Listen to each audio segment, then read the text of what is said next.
On the night before his death, Jesus ate a last meal with his friends and then took them to the Garden of Gethsemane to pray. Fortunately, he didn't have to worry about social lockdown. Instead, he faced something far, far scarier: betrayal, humiliation, and then a cruel death. And what must have made it all the harder to face is that he knew it was coming, and yet he still chose to go through with it. That's why sometimes we see paintings of Jesus in the Garden of Gethsemane, kneeling with tears pouring down his face, and he's praying, "Yet not my will, but yours," which is the gospel writer's way of showing us that Jesus chose to go through with these events. He chose to go the way of the cross, all because of his extraordinary love for people, which overcame his fear of pain and death. As Jesus had said earlier in his ministry, greater love has no one than this, than to give his life for his friends. And watching the extraordinary risks our selfless NHS workers are taking at the moment as they treat the victims of the COVID-19 pandemic, it's not hard to see Jesus' words echoed in their actions.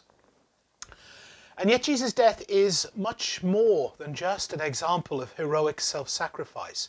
It's also the answer to our greatest fear. I took a funeral service on Wednesday in which we read from Psalm 103. It's a lovely Bible prayer which uses the imagery of describing people as vulnerable and beautiful wild flowers, and death as like the wind, a wind of destruction. Here's what it says: "We grow and flourish like flowers in the field, and then the wind blows on us and we're gone forever."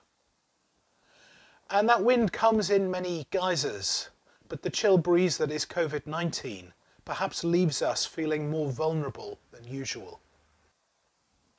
And yet, whilst the fear of dying is all around us, because of Easter, we don't need to fear death itself.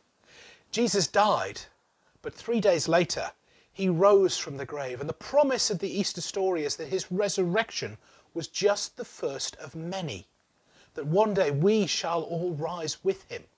Which means that although there's much to worry about this Easter time, we can also make a choice between living in fear or in hope, a choice between letting fear paralyze us or letting hope mobilize us, a choice between letting fear divide us or letting hope unite us in service of one another.